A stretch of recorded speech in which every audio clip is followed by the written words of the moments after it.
తెలుగు రాష్ట్రాల్లో అతిపెద్ద lift manufacturer lifts ట్రై.com dealership కూడా ఇవ్వబడును.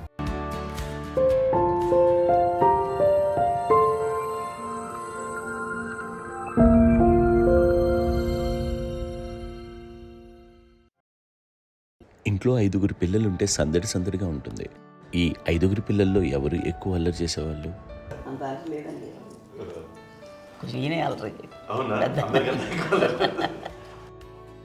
అమ్మ ఇక్కడ ఒకటమ్మా, అల్లరికి, హుషారుకి, చలాకితనానికి, చిలిపితనానికి ఆ తేడా తెలుసుకుని చెప్పమ్మా. అల్లరంటే ఇప్పుడు నా ఇమేజ్ ఏమైపోద్ది, అల్లరంటే అల్లరుడు అని, నేనేమో చాలా రావుడు మంచి బాలుడు అనేలాగా నా ఇమేజ్ ఇది. నేను అలాగే చెప్తుండేవాడిని. నా ఉద్దేశం అదే. నువ్వేమో అల్లరి నన్ను అంటే చలాకితనం, అమ్మ అల్లరు అనుకునేది. లేదంటే ఎక్కువ హుషారు కానీ చాలా బాగుండేవాడు అబ్బాయి. ఇంట్లో పనులన్నీ మీకు సాయంగా ఉంటాయి? అవునండి, వాడే చేసేవాడు. అది ఇంట్లో ఎవరు ముట్టుకునేవాడు కాదు, మా నాగబాబు అస్సలు ముట్టుకునేవాడు కాదు. అన్నిటికీ నాకు ఆయన సహాయమే పాపం. నాన్న ఆయన ఉద్యోగం అయిపోయారు. నేను పాక్కుంటూ అలాగా వెళుతూ వెళ్ళిపోయాను, నాకు తెలియదు. తర్వాత అమ్మ చెప్తుంటే లేదుగా మాత్రం కొన్ని గుర్తు కమ్మర కోలు ఉంది నాది. ఒక అది పెట్టి అది ఏడు కూర్చోతా ఏడుస్తున్నాను రోడ్డు మీద. అయ్యేసరికి వాళ్ళు 3 years మరి నాగబాబు పాపం ఏముంది, తిన్నట్టు ఇష్టం. మరి అన్ని రకాలుగా నాన్న కోసం చేసి పెడుతుంటే మరి తను అది ఇష్టపడక ఆ తర్వాత లేకపోతే కోపడక ఎలా ఉంటాడు? ఈ అక్క చెల్లెళ్ళకి ఇచ్చిన సలహా ఏంటి? అంటే ఇండిపెండెంట్గా ఉండమంటారు అమ్మ, ఎవరిని డిపెండ్ అవ్వద్దు. మీ పిల్లలు నువ్వే జాగ్రత్తగా నేర్చుకో, ఎవరినైనా చేయకు, డిపెండెంట్గా పెట్టద్దు అని ఆవిడ మాకు బాగా ఎప్పుడు ఎక్కువ చెప్తుండేది. నాకు కొంచెం టఫ్ టైమ్స్లో కూడా ఆమె నీ పాటి నువ్వే ఉండాలి, ఎవరి దగ్గర ఉండదు, ఎవరింట్లో ఉండదు, మా దగ్గర కూడా ఉండదు, మీ ఇద్దరు దగ్గర బట్టి నువ్వే ఉండాలి. అది కష్టం కదండి అట్లా చెప్పడం. చెప్పారు చాలా తక్కువ చెప్పారు, బట్ నాకు అదే ఇచ్చే ధైర్యం. ఇండిపెండెంట్గా అట్లా ఒకరి దగ్గర ఉంటూ నీ గౌరవం తగ్గిపోతుంది, ఎక్కడ ఉండదు. అది చాలా నాకు చాలా ఇన్స్పైరింగ్ ఉండేది అమ్మ మాటలు. అది ఇప్పుడు కూడా అది చాలా హ్యాపీగా అనిపిస్తుంది అని చెప్పింది. అంతే కదా, ఇప్పుడు మనకి ఏదైనా రోగాలు వస్తే చేస్తాం, దాన్ని బాధపడుతుంది మనమే. బట్ తగ్గించేవాళ్ళు, కన్సర్న్ చూపించే డాక్టర్స్ ఒట్టుకోలు కింద కింద ఉండొచ్చు, కానీ పోరాడాల్సింది మనమే. నాకు సార్ కొంచెం ఏదో ఒక డిప్రెస్డ్ ఇదేదో వస్తాయి ఫేస్ ఒకటి. నేనేదో ఇంకా మా అందరి నుంచి నేను సపరేట్ అయిపోయినట్టు ఒక సిచ్యువేషన్ వచ్చినప్పుడు అమ్మ నన్ను పట్టుకుని I'm there for you. Yes, ఎవరు నువ్వు అన్నా ఎస్ అన్న ఫ్రెండ్స్ కానీ ఎవరైనా సరే ఎప్పుడు కూడా అలోన్గా మటుకు అనుకోకు, నేను నాన్న. ఆవిడ నన్ను పట్టుకొని ఇచ్చిన అఫెక్షన్ లేదా ఫీలింగ్ అసలు బలం అన్నమాట. ఇంకా ఏమైనా చేయగలను నేను, పర్లేదు ఇంట్లో ఏదైనా సాధించగలను అన్న ఒక భరోసా తల్లి దగ్గర నుంచి రావడం అనేది నాకు ఎవరు అవసరం లేదనిపించింది. అంత స్ట్రాంగ్గా ఆవిడ support, very strong, very practical. అంత స్ట్రాంగ్ చేసింది నాన్న చెప్పండి. మా పిల్లల విషయంలో మేము కూడా మేబీ అంత స్ట్రాంగ్ కాదేమో, సెన్సిటివ్గా ఉంటాం, కానీ అమ్మ మటుకు చాలా స్ట్రాంగ్గా ఉండి మమ్మల్ని కఠినంగా ఇలాగే ఉండాల్సింది, ఇలా ఉండండి, అప్పుడే మీరు నేర్చుకుంటారు. ఇక్కడ అమ్మ పాజిటివ్నెస్ గురించి ఇంకో మాట చెప్పాలి.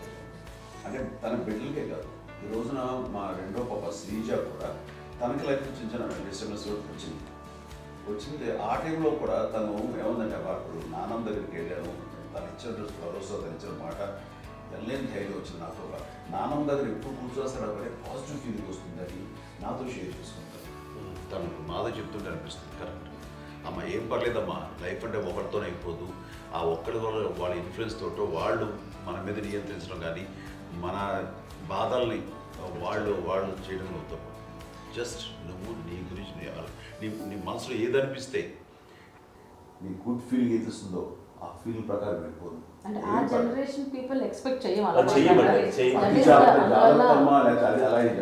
కాదు. ధైర్యం ఉండి అందరికీ ధైర్యం బాగా నూరుకొస్తారు. ఫాదర్ కూడా, మా నాన్నగారు కూడా అస్సలు ఎప్పుడు అనేవాళ్ళు, ఎప్పుడు మీరు పెట్టే చెయ్యి మీరు ఎప్పుడు పైన తప్ప తీసుకుని ఎలా ఉండకండి, చేతులు పెట్టకండి అనే అట్లాంటివి చెప్తుండేవాళ్ళు. అందుకని మాకు ఇండివిజువాలిటీ మాకు బాగా ఎప్పుడు కూడా ఒకళ్ళని అడగడం అని, ఈవెన్ బ్రదర్స్ని అడగాలన్నా కూడా మాకు అది పడిపోయింది మైండ్లో. కొంచెం కష్టం ఇష్టంగా ఉంటుంది. సో నాకు అంటే ఆవిడ మా అమ్మ ఏదన్నా కొంచెం డిప్రెస్ అయినా నేను చాలా ఎక్కువ అమ్మకి షేర్ చేసుకుంటే అన్నయ్య కూడా లేడు. అన్నయ్య ఉన్నప్పుడు ఓకే, లేనప్పుడు నేనే ఎక్కువ షేర్ చేసుకున్నాను. బట్ ద బెస్ట్ థింగ్ మా అమ్మ దగ్గర నుంచి హగ్ అండి. ఈరోజు కూడా మా అమ్మని హగ్ చేసుకోకపోతే అంటే అది నాకు మా అందరిలోనూ అంటే ఆవిడ పెద్ద చదువుకున్న వ్యక్తి కాదు, పెద్దగా బయటికి వెళ్ళి నా ఎక్స్పోజ్డ్ కాదు. కానీ ఇవాళ అన్నయ్య కానీ విజయ, మాధవి, నేను, కళ్యాణ్ బాబు ఈ రోజుకి టుగెదర్గానే ఉంటాం. మేబీ మాకు కొన్ని విషయాల్లో నాకు మా మాధవ్కి డిఫరెన్స్ ఆఫ్ ఒపీనియన్స్ ఉండొచ్చు, మా చెల్లికి మా అన్నయ్యకి అట్లా ఉండొచ్చు, ఉంటుందండి ఫ్యామిలీ అన్న తర్వాత. కానీ ద ఇన్విజిబుల్ బాండేజ్ మా అమ్మ ఇచ్చింది. ఆ లవ్ అండ్ ఎఫెక్షన్, హగ్ అవన్నీ ఆవిడ నాన్ వెర్బల్ అడ్వైజ్ ఏంటంటే అందరూ అలా కలిసి ఉండాలనేది ఆవిడ నుంచి మేము నేర్చుకోవాలి. అది ఇట్స్ ఇస్ నాట్ వర్డ్లీ, అది నోటి మాట కాదు, అది వెర్బల్గా కాదు, నాన్ వెర్బల్గా చెప్పినటువంటి ఇది. సో అందుకని అది మాకు గొప్ప, మేమందరం ఇప్పుడు అలా ఉండడానికి కారణం, అంత కలిసి ఉండడానికి కారణం, మెయిన్ కారణం మా అమ్మ అండి. అది సో అందరూ ఉండాలనేది మా అమ్మ అడ్వైస్. ఇప్పుడు కూడా నేను ఎప్పుడైనా ఏదైనా ఫీల్ అయినా, అన్నయ్య ఫీల్ అయినా, లేదు నాన్న అట్లా వదుకు, ఇట్లా ఉండండి, ఇట్లా ఉండి ఇప్పటికీ చెప్తుంది. మేము ఎవరైనా ఎప్పుడైనా మా చెల్లితో గొడవపడ్డా అనుకోండి, నేను అట్లా అనకరా అని ఎట్లాగా అన్న ఏమో లేదులేమ్మా ఏదో అన్నాను కానీ ఫీల్ అవ్వకమ్మా, మేమందరం కలిసి ఆవిడని అసలు టెన్షన్ పెట్టమండి మేము. సో అలా అది ఆవిడ నేర్పించింది. అలా కలిసి ఉండటం అనేటువంటి బాండేజ్ని ఆవిడ తన ఒక హగ్తో చెప్పింది. అన్నయ్య సినిమా చూడండి, జాదూకే చెప్పాను చూడండి, అది మా అమ్మ దగ్గరే ఉందండి. శంకర్ దాదాలో చెప్తాడు చూడండి. ఇప్పుడు మోడ్రన్ వర్డ్స్లో చెప్పాలంటే మీ అందరికీ ఆవిడ ఒక వైఫై లాంటిది. Yes, you can say that. Yes. ఇంకొక అడ్వైజ్ కంటే అండి, అమ్మ విషయంలో నేను గొప్పగా ఫీల్ అయ్యేది. కానీ చాలామంది పెద్దలు రిటైర్ అయిపోయి విశ్రాంతి తీసుకుంటున్నటువంటి పెద్దలందరూ కూడా ఆచరించే విధంగా ఒక విషయాన్ని నేను గమనించాను. ఇప్పుడంటే నా దగ్గర ఉంటుంది కాబట్టి ఉన్నాను. అమ్మ విడిగా ఇంకొక ఇంట్లో ఉండేది 9 సంవత్సరాలు, నాన్నగారు పూర్వం దగ్గర నుంచి ఉండేది. 5 సంవత్సరాలు ఒంటరిగా ఉండి నన్ను బిడ్డలందరూ ఎవరు మానవాడు వెళ్ళిపోయారు, నేను ఒంటరి అయిపోయాను ఫీలింగ్ అమ్మకు ఎప్పుడు ఉండేది కాదు.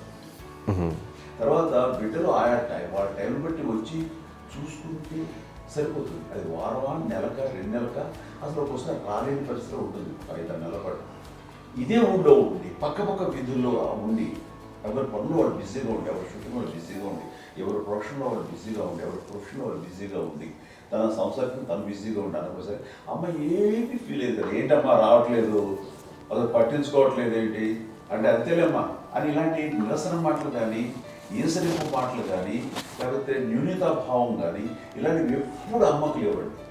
వచ్చారు అబ్బాయి ఏం చేసి పెట్టడా చెప్పండి అంటూ చాలా పాజిటివ్ ఉంది.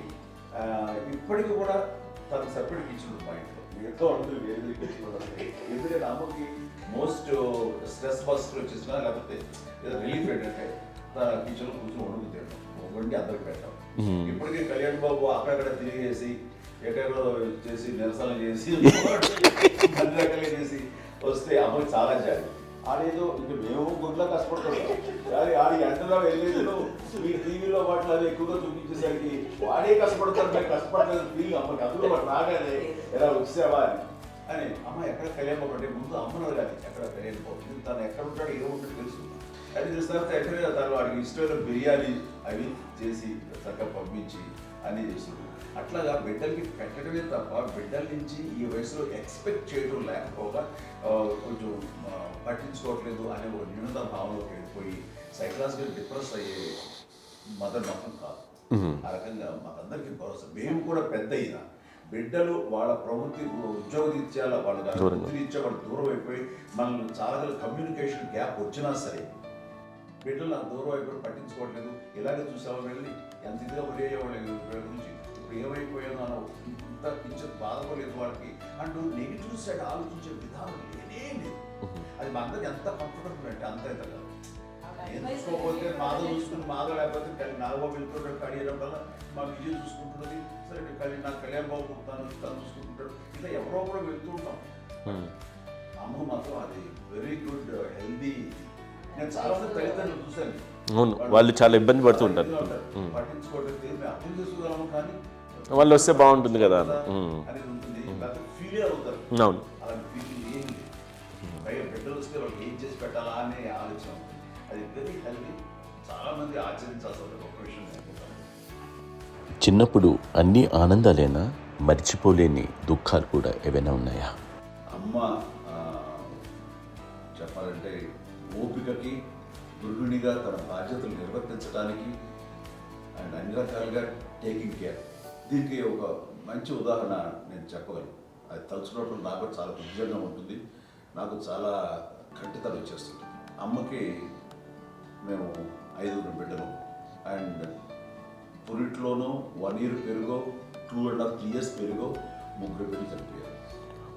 నాకు గుర్తెరిగి పొన్నూరులో నేను 6th class చదువుతున్నాను, 6వ తరగతి.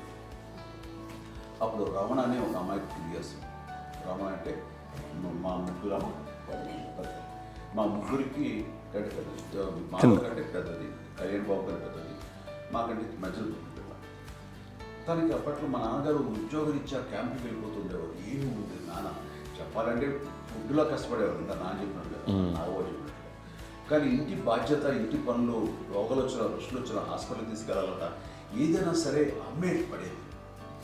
ఆ శ్రమ తీసుకున్న టైంలో అమ్మకి అసిస్టెంట్కి నేను సహాయపడుతుండేవాడు. అమ్మ నాకు ఫ్రెండ్స్ ఆడుకోవడం అలా నిజంగా ఎప్పుడు నాకు గుర్తేది, నాకు తెలియదు ఫ్రెండ్స్తో తిరగడం అని సేపు అమ్మ పట్ల ఉండేవాడు. అలాంటి నేను ఆ పిల్లకి బ్రెయిన్ ఫ్యూర్ వచ్చింది. ప్రభుత్వ ఆసుపత్రి పొన్నూరులో ఆ పిల్లని చేర్పించినప్పుడు 2-3 days అయిన తర్వాత ఒక బ్యాడ్ న్యూస్ వినాల్సి వచ్చింది. తెల్లారికి కాన్షియస్ పోయింది, ఏం చేయాలో తెలియదు. అమ్మ వయసు చిన్నదే. ఇద్దరు తీసుకుని ఆ బిడ్డల్ని ఒళ్ళో పెట్టుకుని శవాన్ని, డెడ్ బాడీని రిక్షాలో ఇంటికి ఇప్పటికీ నాకు గుర్తు ఆ విజువల్స్. అండ్ నాన్నకి తెలియదు ఏ విషయం, నాన్న ఎప్పుడు వస్తారో తెలియదు, ఎలా కమ్యూనికేట్ చేయాలో తెలియదు. అది తీసుకుని వెళ్ళిన తర్వాత ఇంట్లో పడుకోబెడుతుంటే ఏం చేయలేదు. చుట్టుపక్కల ముస్లిం సోదరులు ఉండేవాళ్ళు, ఫ్యామిలీస్. అక్కడ మసీదు, పొన్నూరు మసీదు పక్కనే మా ఇంట్లో అనుకుంది. ఆ ఇంట్లో అందరూ వచ్చి చూసేవాళ్ళు, వాళ్ళే హెల్ప్ చేసేవాళ్ళు. ఏం చేయాలో తెలియదు, నెక్స్ట్ రిచువల్స్ ఎలా చేయాలో, కంపకాలు ఎలా చేయాలో తెలియదు. తను చిన్నది, మిగతాలందరూ పరిసరులే. సో అలాంటి పరిస్థితుల్లో కమ్యూనికేషన్ చుట్టుపక్కల వాళ్ళు మీరు వచ్చి చేయాల్సిన కార్యక్రమాలు చేశారు. ఆ సమయం నాకు ఎక్కడో కమ్యూనికేట్ చేసి డిపార్ట్మెంట్ ద్వారా నాన్న వచ్చేసరికి అన్నీ అయిపోయింది. ఇప్పటికీ నాకు మేము ఇలా ఎన్ని పురుషులు ఎన్నుకుంటున్నామంటే ఎలాంటి ఇది లేకుండా జాగ్రత్త అనే ఒక హెచ్చరికలాగా చేస్తూ అండ్ పంపించాలని సపోర్ట్ చేసి అండ్ ఇప్పుడైతే నా మీద ఎంత నమ్ముకుంటే నేను ఏ నిర్ణయం తీసుకున్నా మరో మాట. అండ్ తనకి హాస్పిటల్ అంటే పెద్ద ఫోబియా. నేను ఎక్కడికి వస్తాను హాస్పిటల్ రాను. ఈ మధ్యకాలంలో సరే అమ్మకి మోకాల ఆపరేషన్ జరిగింది. అమ్మ నువ్వు కొంత బాధపడుతున్నావు, అసలు ఈ రోజున వచ్చిన మెడికల్ అడ్వాన్స్మెంట్లో నీకు అసలు ఏ బాధ తెలియకుండా మోకాల ఆపరేషన్ రీప్లేస్ చేస్తారు అని వీళ్ళందరూ చెప్పాలి భయపడతాను. ఎందుకంటే ఫస్ట్ ఎలా నాకు సపరేట్ అవుతాను, ఎలా చెప్పాలి తెలియదు. ఒక్క వీళ్ళంతా కలిపి నీ మాట వింటుంది, అది మాట మీద నువ్వు చెప్తే వింటుంది. సరే నేను చెప్పాను అంతే. ఏదో నాలుగు ముందు అన్నయ్య చాలా పని చేసేవాడు. ఎంత పని చేసేవాడు, నేను వచ్చిన తర్వాత మళ్ళీ నాకు ఏదైనా చిన్న పని చెప్తే అది కూడా నువ్వే చేయనివ్వండి. ఆ కోపం వచ్చేది, కోపం వచ్చి ఒకడు కొట్టేవాడు, కొడితే కోపం వచ్చేది తప్ప నేను వెళ్ళేవాడిని కాదు. అమ్మకి ఎప్పుడు ఏంటంటే ఒక ఇదే పని చేయడని, అంతే. నిజంగా ఏ పని చేసేవాడిని కాదు. అవునా? లేదు లేదు మహాప్రేమ.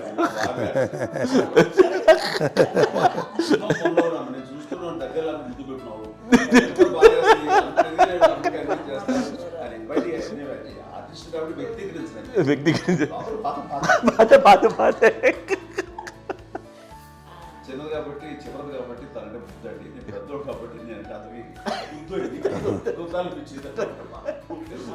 ఎక్కువ కష్టపడింది. కానీ మా నాన్నగారి చేతిలో ఎక్కువ అంటే నాన్న బాగా కోపం ఎక్కువ అనుమానించింది. కానీ అన్నయ్య పాపం బాగా దొరికేసేవాడు పాపం. ఒకసారి అంటే మరి మాకే అనిపి ఏంటి ఇంత దారుణంగా ఉంది నాన్న మీద కోపం వచ్చేది నాకు. నాన్న మీద కోపం వచ్చేది, వాళ్ళని చూసి బాధ అనిపించేది. అమ్మాయి ఏమనేది కాదు. సరే అయినా సరే ఎప్పుడు కూడా పోనీ అంది చేసినా మళ్ళీ తను హైపర్ యాక్టివ్ అన్నయ్య. ఫుల్ ఎప్పుడు ఇప్పటికీ ఉన్నాడు. ఇప్పుడు ఈ రోజు కూడా అదే అన్నయ్య, సేమ్ హైపర్ యాక్టివ్. యూజువల్గా పెద్ద కొడుకు కొంచెం అంటే సూపర్గా ఒక నిదానంగా ఉంటాడు అంటారు. బట్ అన్నయ్య దానికి జస్ట్ ఆపోజిట్. యూజువల్గా ఆఖరి పిల్లలు హైపర్ యాక్టివ్ ఉంటారు, అన్నయ్య పుట్టడమే భయంకరమైన హైపర్ యాక్టివ్.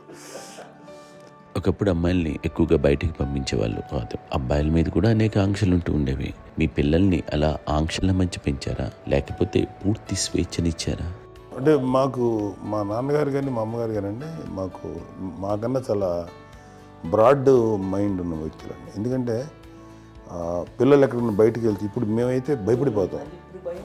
మా విజయ్ కానీ మా చిన్న చెల్లి అన్నయ్య నేను అందరం కూడా ఇవాళ ఉన్న పరిస్థితిలో వాళ్ళు ఎప్పుడు భయపడేవాళ్ళు కాదండి. ఎక్కడికి వెళ్తాను నీళ్ళని ఇచ్చేవాళ్ళు, లేట్ అయినా అసలు ఏమనేవాళ్ళు కాదు. లేకపోతే ఏదైనా మోటార్ బైక్లు వేసుకున్నాం, లేకపోతే కారులో ఎట్లా పడితే ఎట్లా వెళ్ళినా సరే ఏమనేవాళ్ళు కాదు. వాళ్ళు తెలియకుండానే మాకు ఒక ఫ్రీడమ్ ఇచ్చారండి. సో దట్ అదే ఆ ఫ్రీడంలో భాగమే అన్నయ్య కానీ ఇండస్ట్రీకి వెళ్ళాలంటే కూడా ఒక వ్యక్తి ఒక కొడుకు ఒక గొప్ప కెరీర్ని పర్సూ చేసుకుంటూ వెళ్తున్నప్పుడు నాన్నగాని అమ్మగానే ఓపెన్ మైండ్ తోటి అసలు నువ్వు వెళ్ళినా ఎంతకాలం వెళ్తావచ్చు, నువ్వు ప్రయత్నించని చెప్పి అలా వదిలేశారండి.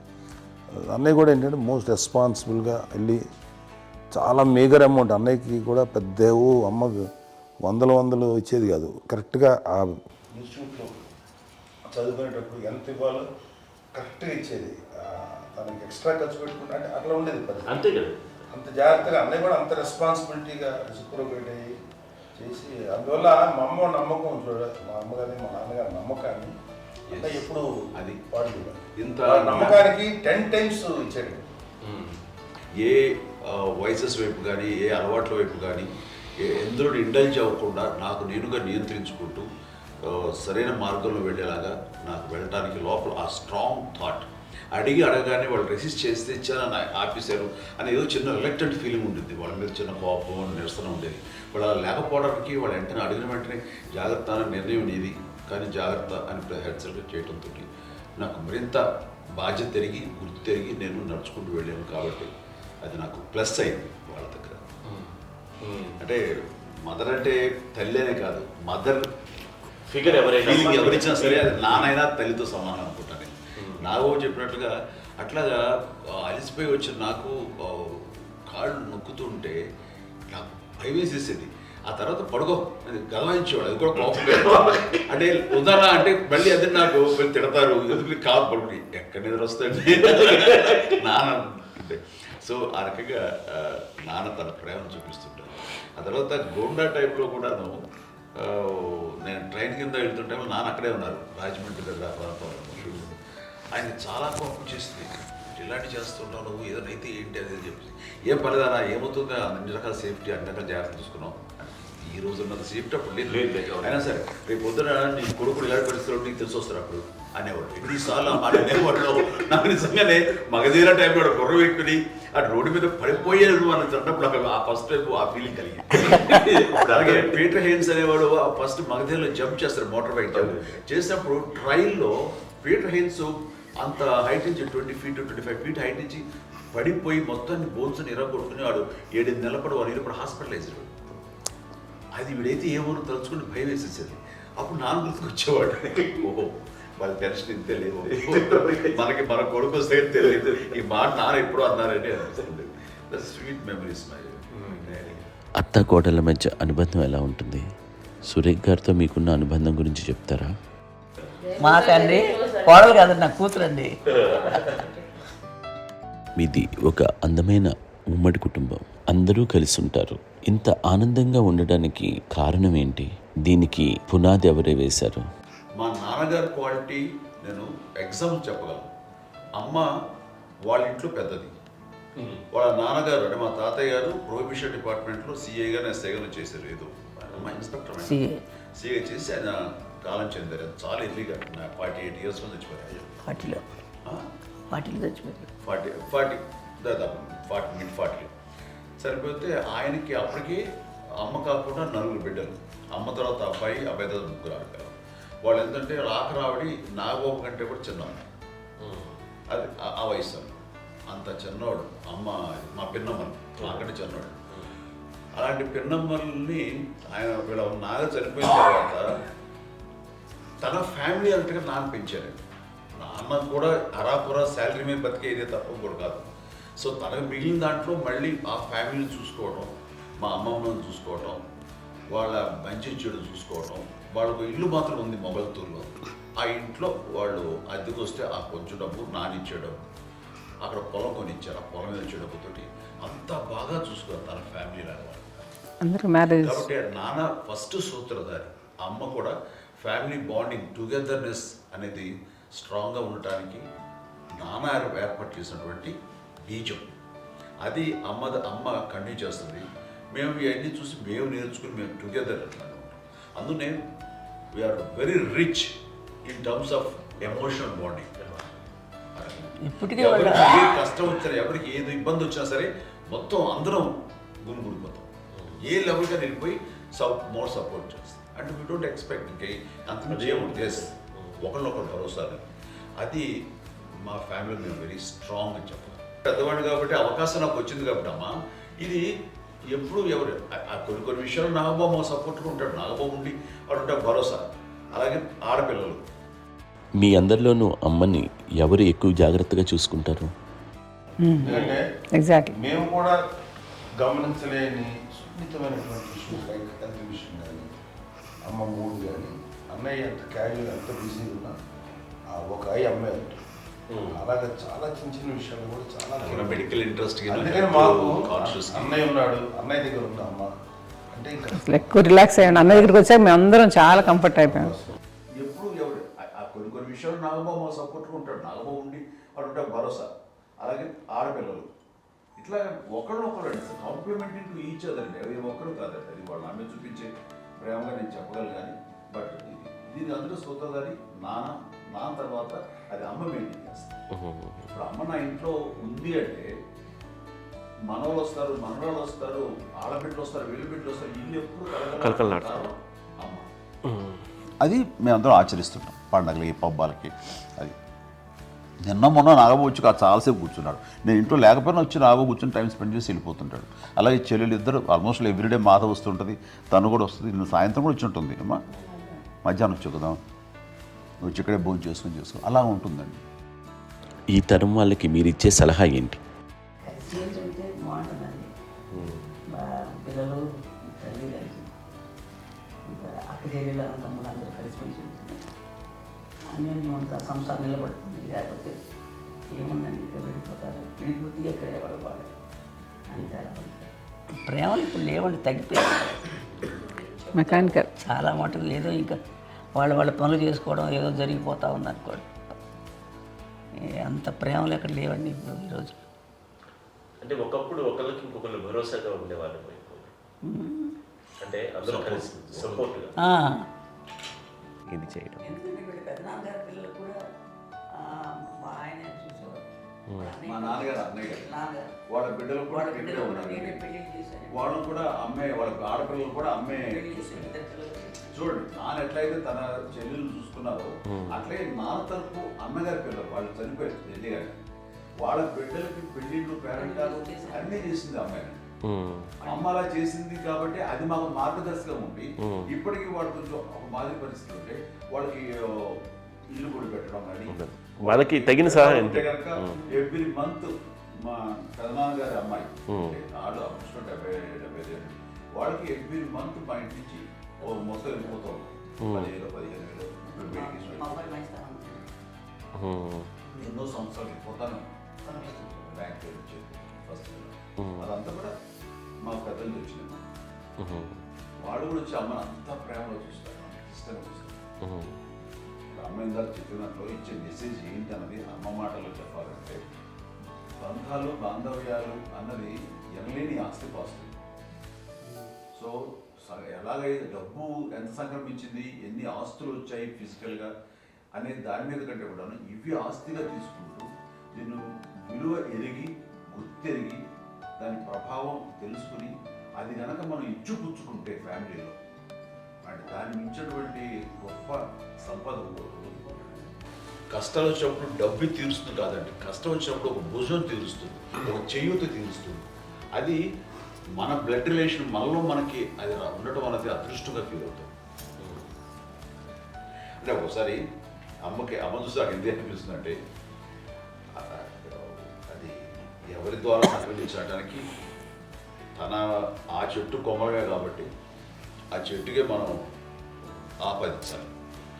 ఎక్కడో మామూలుగా ఉండాల్సిన వాడు ఈ రోజున ఈ స్థితిలో ఉన్నాము, ఇంతమందికి లైఫ్ రావటానికి దోహదపడ్డాము, ఇంతమంది కలిసికట్టుగా ఉండడానికి ఇదైంది. అమ్మని చూస్తుంటే నాకు ఏమనిపిస్తుందంటే, అబ్బాయి ఇలాంటి జన్మం మనకు ఎవరికైనా ఉంటుందా? ఇంతమంది మనుషుల చేత కొలవబడేవాళ్ళు, ఆరాధింపబడేవాళ్ళు, అభిమానించబడేవాళ్ళు, ఇంతమంది నా వంశమా, నా సంపద అని అమ్మ ఫీల్ అంత గొప్ప ఫీలింగ్ ఎవరికి ఉంటుంది? మా చెల్లెలు కూడా వస్తుందని అనుకోవట్లేదు, సూర్య కూడా ఉంటుందని నేను అనుకోవట్లేదు. అలాంటి గొప్పగా ఇది. అండ్ ఆ రకంగా షీఈస్ వెరీ చాలా గొప్ప జన్మ. అమ్మకి చిన్న మానసికంగా చిన్న ఏదో ఒక డిప్రెషన్ అది వచ్చింది. ఏదో నాన్న గుర్తుకొచ్చో, నాన్న లేరనో, లేకపోతే వాళ్ళ అమ్మగారు కూడా అదే టైం చనిపోయారనో, తన దగ్గర ఉంటారు ఏదో ఉన్నప్పుడు మేము అందరం సపోర్ట్గా ఉండి మా కొన్నాళ్ళు నా దగ్గర ఉందిగా అని చెప్పేసి అప్పట్లో అమ్మ వేరేగా ఉంది.